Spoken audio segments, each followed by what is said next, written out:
Very good afternoon बच्चों, can you hear me? आपको मेरी आवाज आ रही है? Yes, sir. Yes, sir. Yes, sir.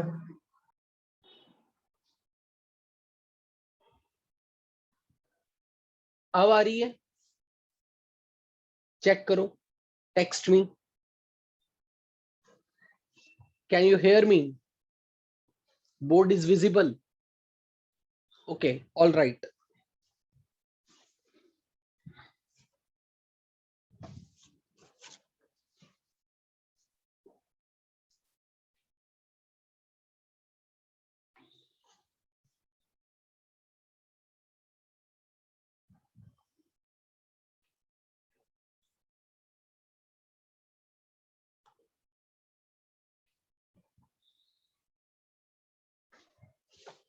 तो हम लोगों ने अपनी पिछली क्लास में कहां तक कर लिया था? सॉलिड स्टेट हमने स्टार्ट कर लिया था, राइट? तो हमने कहां तक लास्ट में खत्म किया था?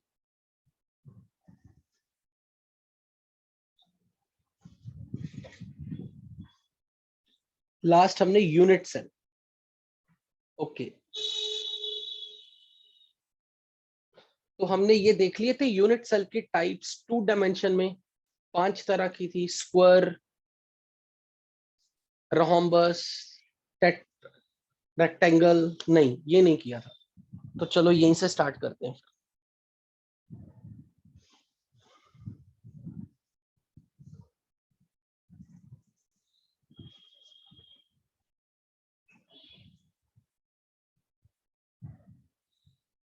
सो हेडिंग बनाते हैं, type of unit cell in 2 dimension. Type of unit cell in 2 dimension.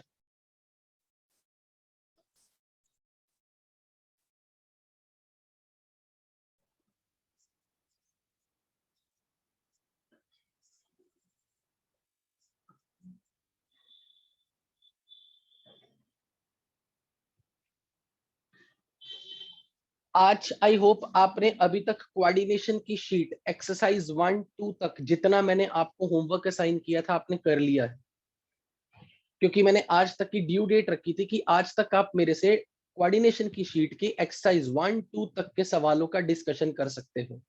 तो आज जितने लोगों ने डाउट्स पूछ लिए। अब ऑनवर्ड मैं एक्सरसाइज 1-2 का डिस्कशन किसी भी स्टूडेंट से नहीं करूंगा।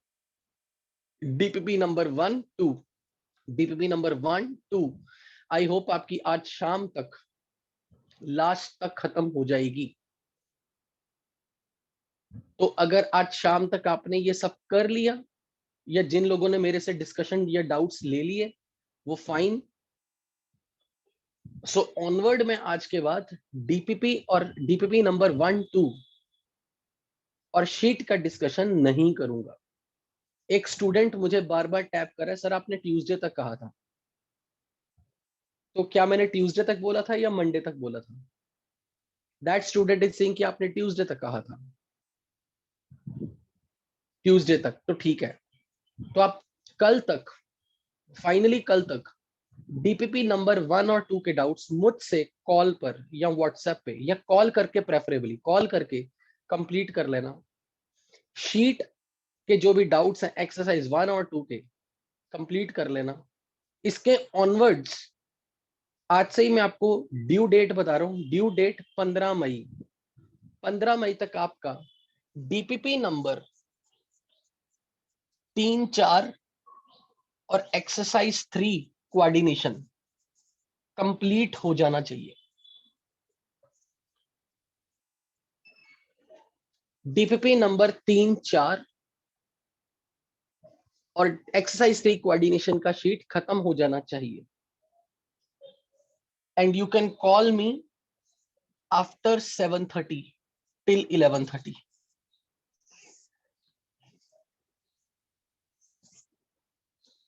तो 4 घंटे में मेरे साथ जितने बच्चों ने डाउट्स ले लिए, it's fine.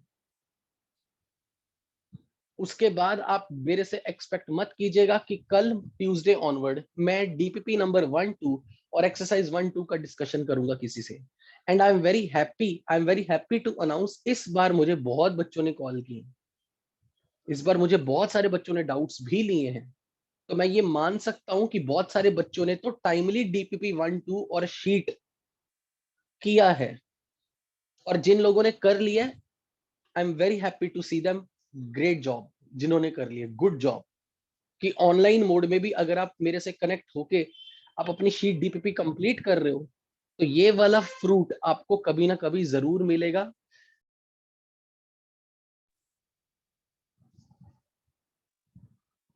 So this is the homework till 15th May.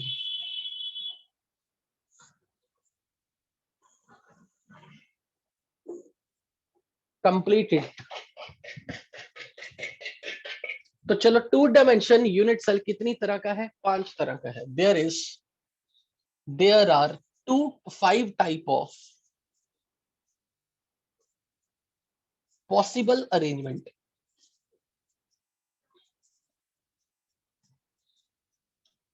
of lattice points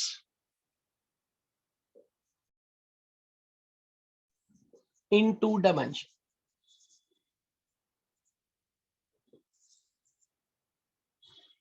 For example, unit cell square हो सकता है,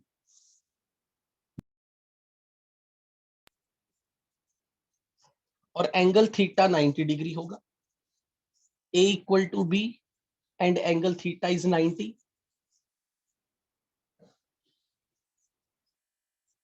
रेक्टेंगल हो सकता है, both sides equal, unequal, length is not equal to width, but angle theta is 90. It can be square, it can be rectangular, it can be rhombus,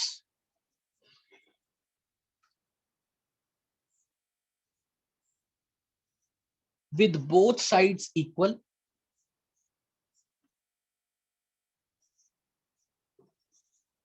but this angle theta is 160.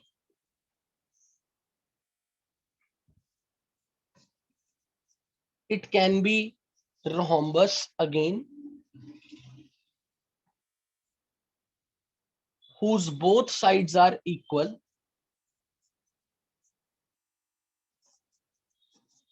but angle theta is neither 90 nor 60. It can be parallelogram,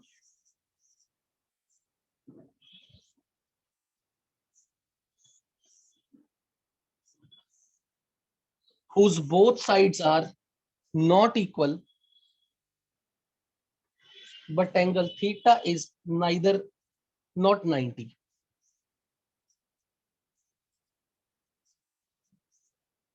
सबसे पहले carefully ये समझना, क्या आपको 2 तरह का rhombus में difference समझ में आया? और क्या आपको 2 तरह के रोम्बस के बाद पैरेललोग्राम में इन तीनों शेप्स में डिफरेंस समझ में आया? अगर दोनों साइड इक्वल है, दोनों साइड इक्वल, तो एंगल या तो अगर 60 हो गया तो भी वो रोम्बस यूनिट सेल है। लेकिन अगर दोनों साइड्स इक्वल है पर एंगल थीटा 90 नहीं है, 60 नहीं है, एक ऐसा रोम्बस जिसमें यहां का एंगल 60 नहीं है, वो भी रोम्बस यूनिट सेल है। लेकिन हमने इसको 2 बार अलग अलग क्यों लिखा? पैरेललोग्राम में तो साइड्स ही इक्वल नहीं है, रोम्बस में तो साइड्स इक्वल होंगी, पैरेललोग्राम में तो साइड ही इक्वल नहीं है, एंगल 90 है ही नहीं, क्योंकि पैरेललोग्राम में यहां एंगल 90 वैसे भी नहीं हो सकता। लेकिन मैंने 2 तरह का रोम्बस लिखा, ऐसा क्यों लिखा? अब इस बात को समझते हैं। ये यूनिट सेल है, unit cell is of 5 types in 2 dimension. पर ऐसा क्यों लिखा अगर मैं समझाऊं तो,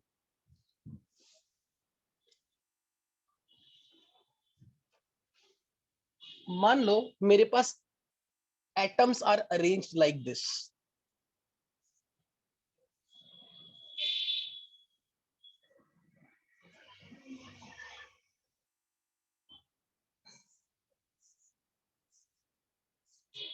अगर मैं यहां पे सबसे स्मॉलेस्ट यूनिट सेल चूज करूं तो वो ऐसा है।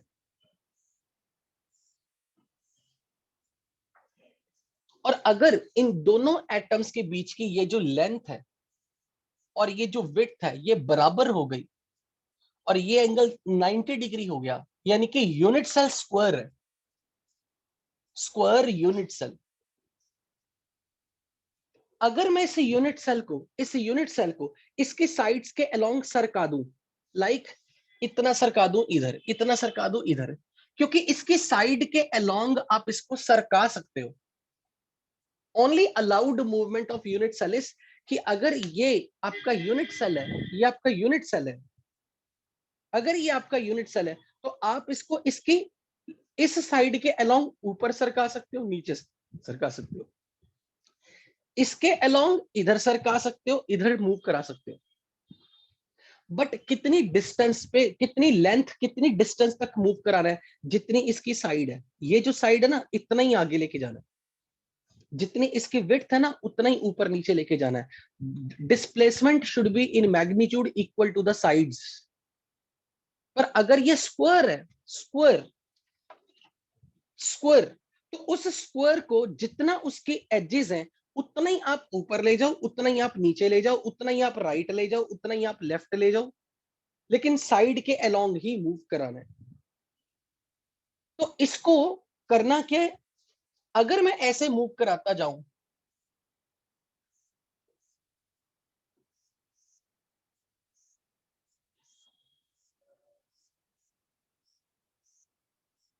तो क्या मेरे इस लेटिस के सारे पॉइंट्स कवर हो गए? क्या इन सारे स्क्वायर के सारे पॉइंट्स को मूव कराता कराता कराता कराता कराता क्या ये मेरे सारे एटम्स दिख गए मुझे? तो मैं बोलूंगा इस यूनिट सेल के, इस एक स्क्वायर के यूनिट सेल की ट्रांसलेशन मोशन कराने से पूरा लैटिस जनरेट हो गया, स्क्वायर लैटिस।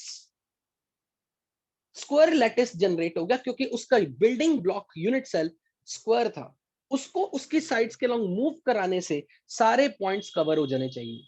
और क्योंकि ये पूरा एक स्क्वायर की फॉर्म में आया, इसलिए square unit cell is generator of square lattice, यानी कि square unit cell is small section of which kind of lattice? Square lattice. इसी तरह अगर मेरे एटम्स कुछ इस तरह से अरेंज है,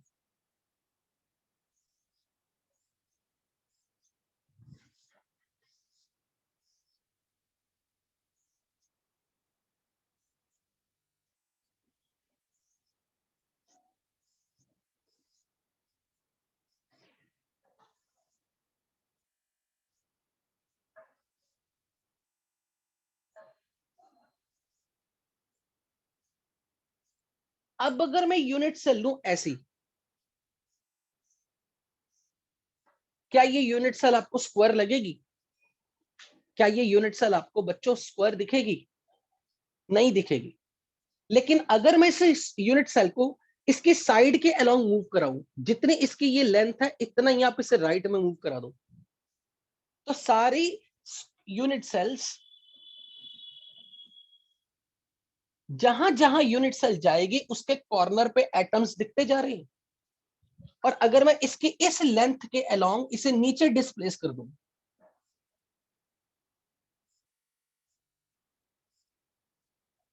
तो ये सारा डायग्राम, सारा जनरेशन, जो पूरा डायग्राम दिख रहा है आपको, इसको मैं क्या नाम दूंगा?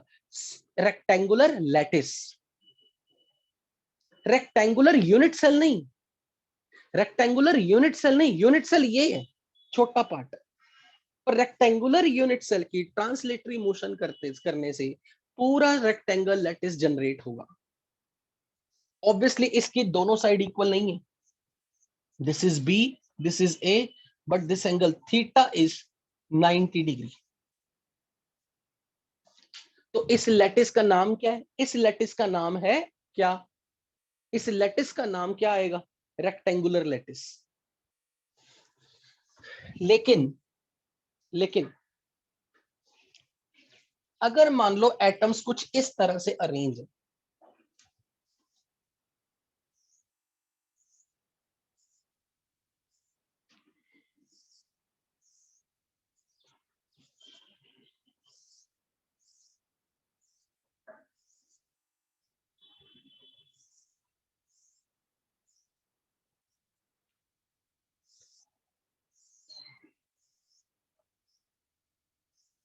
अब देखो, मान लो मैंने यूनिट सेल ली ऐसी,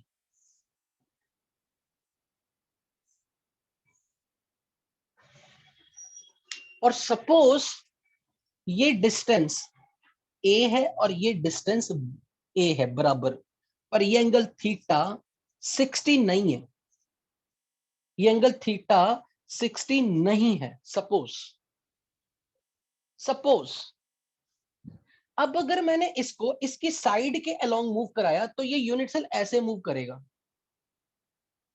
ऐसे। और अगर मैंने इसको इस लेंथ पे मूव कराया तो ये ऐसे जाएगा।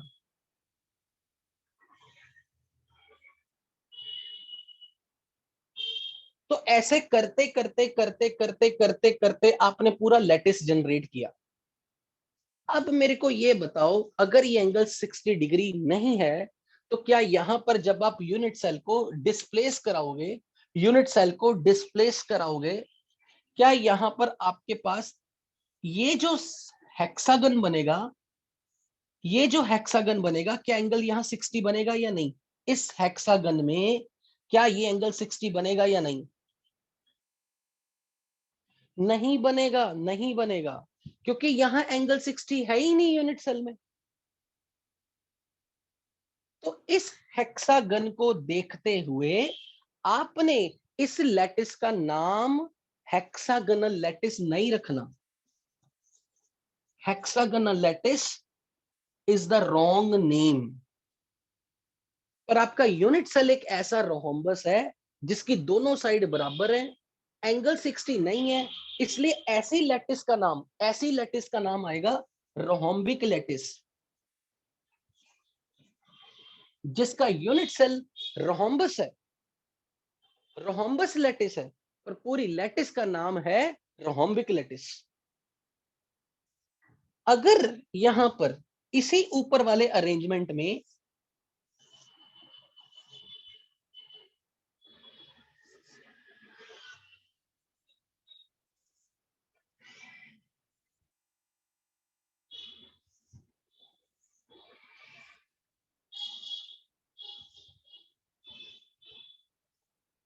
अगर मैं इस रोहम्बस की बात कर लूं, सपोज इसकी दोनों साइड इक्वल है और इसका एंगल ये थीटा 60 है, थीटा 60 है। अगर मैंने इसे मूव कराया,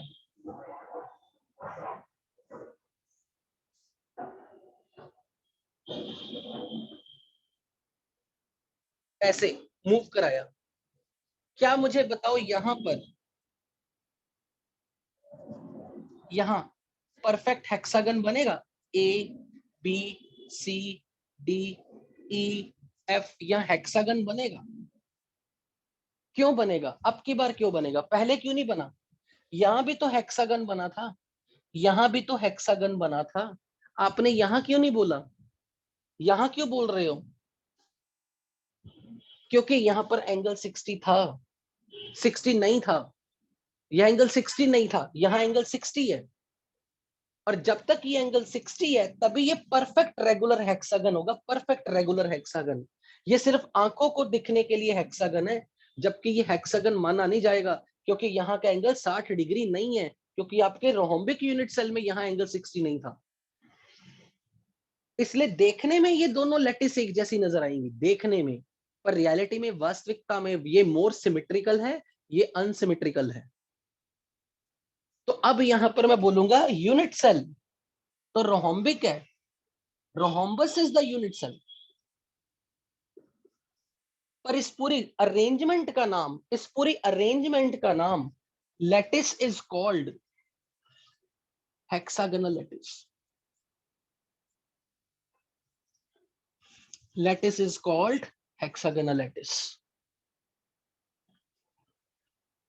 क्योंकि यहां इस रोहम्बस की मूवमेंट करने से यहां पर एक हेक्सागन बनती है जो यहां नहीं बनती।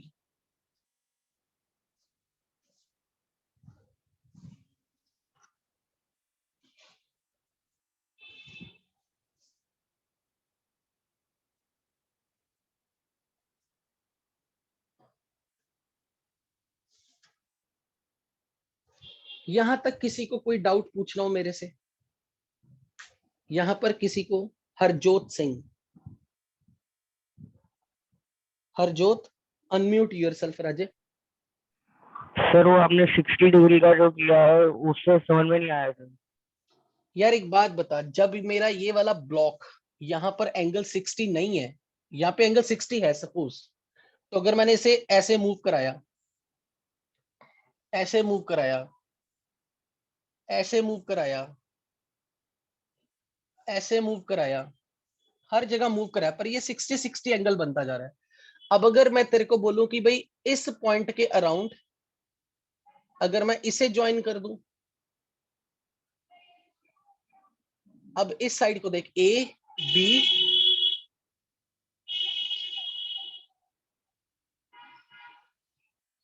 ए B C D E F, यहां अगर 60 डिग्री का एंगल बना तो ये साइड और ये साइड सेम है, ये साइड और ये साइड सेम है।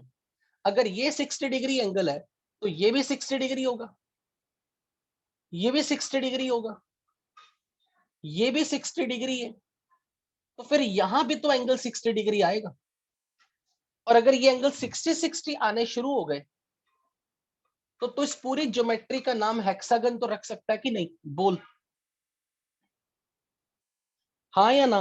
हरजोत अनम्यूट करके मेरे साथ बोल, तूने खुद को म्यूट कर लिया शायद, अनम्यूट कर अपने आप को। Yes sir. तेरे को ये समझ में लगा कि यहाँ 60 क्यों बन रहा है? 60 क्योंकि तेरा ये वाला एंगल 60 है। Yes sir. चला, अगर ये एंगल 60 ना होता तो तू चाहे इस रोहम्बस को जैसे मर्जी डिस्प्लेस कर, तेरा लैटिस तो बन जाता, पर तो ये 6 पॉइंट की कलेक्शन को हेक्सागन नहीं कह सकता। उस केस में तेरा ये वाला लैटिस है, जिसको मैंने नाम दिया कि ये रोहम्बस लैटिस है, इसका नाम हेक्सागोनल नहीं हो सकता। दिखने में एक जैसे लग रहे हैं, ये देख, पहली लाइन, फिर उसके सेंटर में बीच में दूसरी लाइन, फिर तीसरी बिल्कुल पहली लाइन जैसी है, यही मैंने यहां ड्रॉ किया था। पर कोई बोले कि फर्क कहाँ है? फर्क यहां पे आके आता है, यूनिट सेल से देख के समझ में आता है। तुझे पता चला नवजोत? सर तुझे ये समझ में लगा हरजोत? Yes sir. ओके। सार्थक नखाटे, सार्थक, सर आपने रोम्बस में सिर्फ 60 और 90 के एंगल क्यों लिए? आप दूसरे एंगल भी ले सकते हैं। मैंने बोला कि 90 मत लेना, अगर 90 ले लिया तो वो तो रेक्टेंगल या स्क्वायर बन जाएगा। अच्छा सर। हाँ ना? हाँ हाँ। ओके। तो 2 डायमेंशन में अपने पास 5 तरह के यूनिट सेल या 5 तरह की लैटिस है।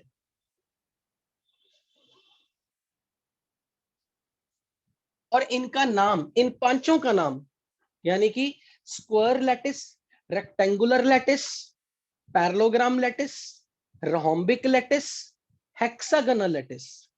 Square, rectangle, parallelogram, rhombus, rhombic lattice and hexagonal lattice, इन पांचों का नाम generally we call it as Bravais lattice, क्योंकि ये साइंटिस्ट का नाम है जिसने ये प्रपोज किया, ब्रावेस लैटिस। तो there are 5 types of Bravais lattice exist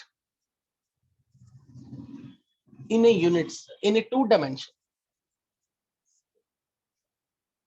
मान लो आपने एक ऐसा लैटिस लिया, सपोज ये एक स्क्वायर लैटिस है या हेक्सागोनल लैटिस दिखा रहा हूं आपको, हेक्सागोनल लैटिस।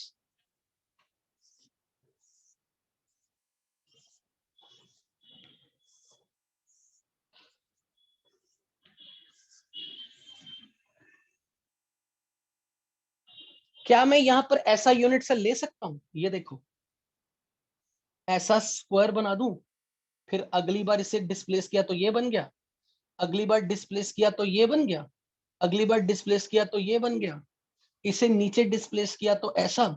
हमने यही पढ़ा था पिछली क्लास में, all unit cell should be identical.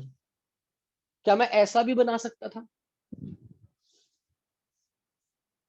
इस किसी ने कहा नो स्पेस एम्प्टी, कहां एम्प्टी? ये दोनों साथ में जुड़ी तो हुई है। और हमने ये भी कहा था कि यूनिट सेल के अंदर स्पेस एम्प्टी आना चाहिए, बस एक यूनिट सेल दूसरे यूनिट सेल के साथ चिपकी होनी चाहिए, उनकी कॉमन साइड होनी चाहिए। मैं ये भी तो बना सकता था। फिर मैंने इसमें रोहम्बस को ही क्यों बोला? रोहम्बस को ही मैंने क्यों बोला? मैं ये भी तो बना सकता था। कंडीशन मैंने क्या बोली थी कि unit cell should be smallest. तो ये मेरा स्मॉलेस्ट यूनिट सेल बनेगा, स्मॉलेस्ट। ये मेरा बड़े साइज का बन जाएगा unit cell. Unit cell should be smallest is the reason.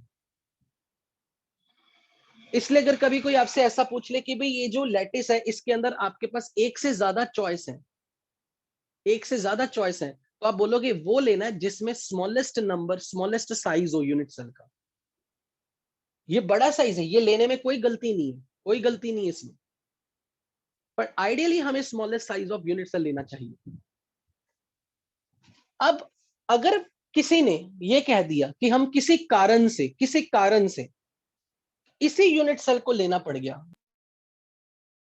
कुछ भी हो सकता है। इस यूनिट सेल के ऊपर एटम्स की पोजीशन कहां कहां है? कॉर्नर पर है और एक सेंटर पे है। लेकिन अगर हमने ये यूनिट सेल लिया होता तो इस यूनिट सेल के एटम्स सिर्फ कॉर्नर पर ही है ना। यहां यूनिट सेल यहां यूनिट सेल के एटम्स सिर्फ कॉर्नर पे हैं।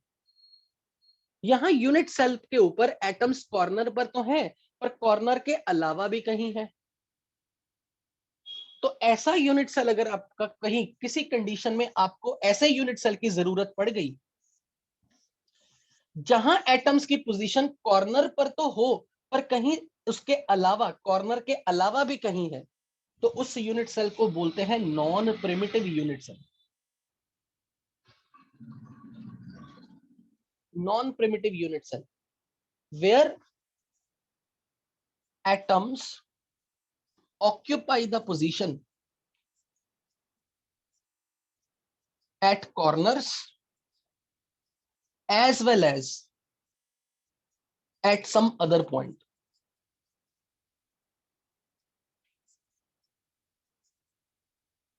Non primitive unit cell. और अगर ऐसा यूनिट सेल आपने ले लिया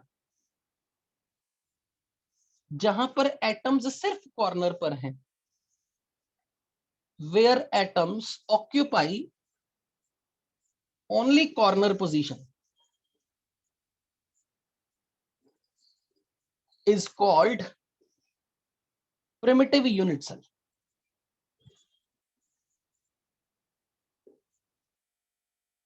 प्रिमिटिव यूनिट सेल जहां एटम सिर्फ कॉर्नर पे।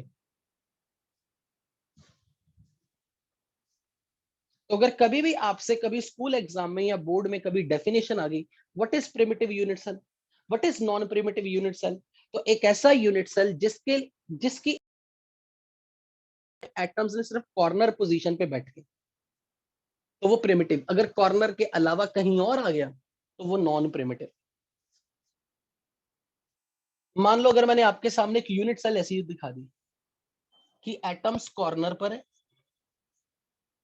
और एज के सेंटर पर भी है, साइड्स के सेंटर पर भी है, एज के सेंटर पर, तो आप इसको क्या नाम दोगे, प्रिमिटिव या नॉन प्रिमिटिव? अगर एटम्स कॉर्नर पर हैं पर एजेस के सेंटर पर भी हैं, तो ऐसे यूनिट सेल का नाम क्या होगा, प्रिमिटिव या non primitive? Non primitive. This is again non primitive unit cell.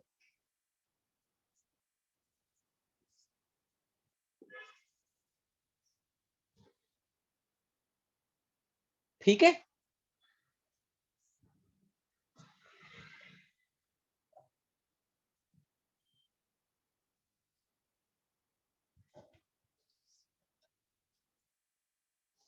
मान लो मैंने आपसे ऐसे पूछा, इसी ज्योमेट्री में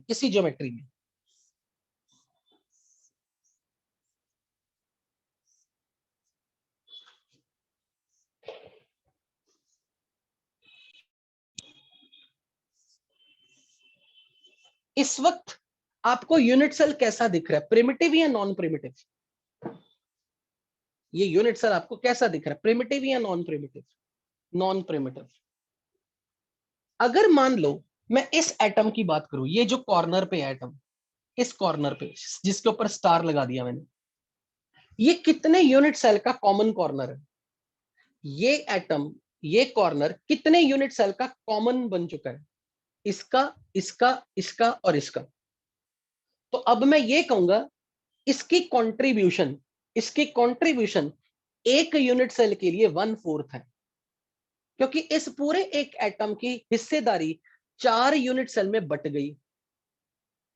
तो कॉर्नर वाले एटम का कंट्रीब्यूशन एक यूनिट सेल के लिए 1/4 हो गया, यानी कि इस यूनिट सेल में, एक यूनिट सेल में इसका चौथा हिस्सा ही आ रहा है, इसका 1/4 ही आ रहा है इस यूनिट सेल में, इसका 1/4 ही आ रहा है, इसका 1/4 ही आ रहा है, क्योंकि ये इनफाइनाइट है। इनफाइनाइट, ये मत सोचना सर इसका तो आ रहा है ना पूरा। यानी कि जब भी कभी कॉर्नर पे कोई एटम आ गया, 2 डायमेंशन में कॉर्नर पे कोई एटम आ गया, उसकी कंट्रीब्यूशन 1/4 हो जाएगी। लेकिन क्या ये वाला एटम जो सेंटर पे है, क्या ये किसी और यूनिट सेल के साथ कॉमन हुआ? क्या ये वाला एटम जो सेंटर पे है, ये किसी और के साथ कॉमन हुआ? नहीं कॉमन हुआ। तो इसकी कंट्रीब्यूशन 100% है, यानी कि 1 मानना है इसे। तो अगर मैंने आपसे इस डायग्राम में पूछा number of atoms per unit cell, number of atoms per unit cell, तो मैं बोलूंगा इसकी कंट्रीब्यूशन 1/4, 1/4, 1/4, 1/4 और इसकी 1। तो total how many atoms per unit cell? 2। There are 2 atoms per unit cell.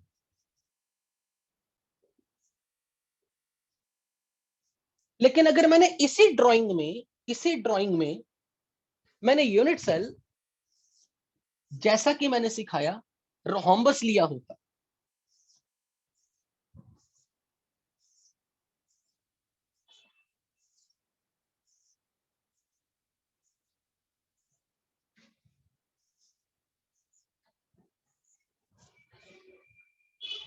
मान लो मैंने यहां रोहम्बस लिया होता,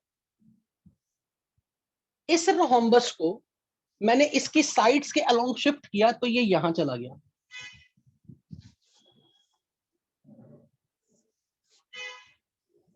इधर शिफ्ट किया तो ये यहां आ गया। इस रोहम्बस को मैंने इधर शिफ्ट किया, ऊपर शिफ्ट किया, नीचे शिफ्ट किया,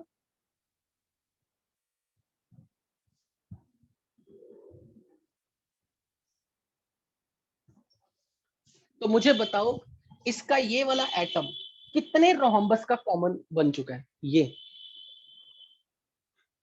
यहां भी तो एक रोहम्बस है, यहां भी एक रोहम्बस आएगी। अगर मैं इस एक यूनिट सेल की बात करूं तो इसका ये कॉर्नर है, कॉर्नर, इस यूनिट सेल का कॉर्नर वाला ये एटम कितनी रोहम्बस का कॉमन बन गया? ये भी तो 4 में बट गया। यानी कि जब प्रिमिटिव यूनिट सेल है, प्रिमिटिव यूनिट सेल ऐसी वाली, इसमें इसकी कंट्रीब्यूशन कितनी आएगी कॉर्नर वाले की? 1/4। तो यहां कितने number of atom per unit cell आएंगे? Number of atoms per unit cell, क्या बोल दो 1/4 इंटू 4? यहां से भी आपने ये चीज सीखनी है, यहां से भी आपने ये चीज सीखनी है। अगर किसी लैटिस में मोर देन 1 यूनिट सेल दिख रहे हैं, तो नंबर 1 वो यूनिट सेल फाइनल माननी है जिसका एरिया छोटा है। और बाय चांस आपको एरिया कैलकुलेशन करने में गलती लग रही है, तो आपने ये ध्यान में रखना है उस यूनिट से, उस लैटिस के लिए वो यूनिट सेल चूज करना है जिसके लिए number of atom unit cell में कम से कम आए। This is another proof, you cannot choose this as unit cell, you can choose the unit cell as rhombus, क्योंकि रोहम्बस का एक तो एरिया सबसे छोटा आएगा, दूसरा इस यूनिट सेल में नंबर ऑफ एटम मिनिमम आएंगे। तो किसी 2 डायमेंशनल लैटिस कोई हो, 2 डायमेंशनल लैटिस हो, तो if for the same lattice you have choice that more than one unit cell can be drawn, then that unit cell is a final unit cell. That unit cell will be decided as final unit cell who has number of atom per unit cell minimum, and minimum is 1. यानी कि सीधा सा सरल सा statement है कि अगर किसी लैटिस के लिए यूनिट सेल नॉन प्रिमिटिव भी पॉसिबल है और प्रिमिटिव भी पॉसिबल है, नॉन प्रिमिटिव भी पॉसिबल है, प्रिमिटिव भी पॉसिबल है, तो फिर आप ये बताइए इसके लिए कौन सा यूनिट सेल प्रेफर करोगे, प्रिमिटिव वाला या नॉन प्रिमिटिव वाला? जहां पर एटम हर जगह कॉर्नर पे हो वो प्रिमिटिव, जहां कॉर्नर पर भी आ गया और सेंटर पे भी आ गया ये नॉन प्रिमिटिव। तो इस यूनिट सेल के लिए प्रिमिटिव को हम प्रेफर करेंगे, वो यूनिट सेल उठाना है जिसके लिए number of atoms per unit cell minimum हो।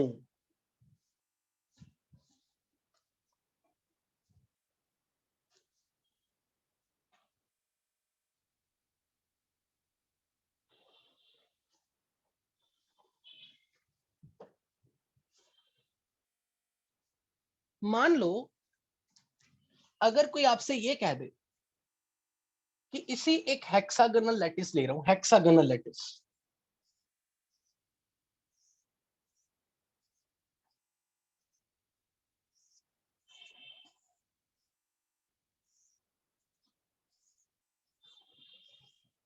आप मुझे बता सकते हो अपने अभी अपनी कॉपी में क्या लिखा था? हेक्सागोनल लैटिस में यूनिट सेल कौन सी होती थी? रोहम्बस होती थी, स्क्वायर होती थी, पैरेललोग्राम होती थी, या फिर क्या थी? और कैसी वाली रोहम्बस थी? अगर मुझे इस लैटिस का नाम हेक्सागोनल रखना हो, अगर मैं हेक्सागोनल लैटिस का नाम रख रहा हूं,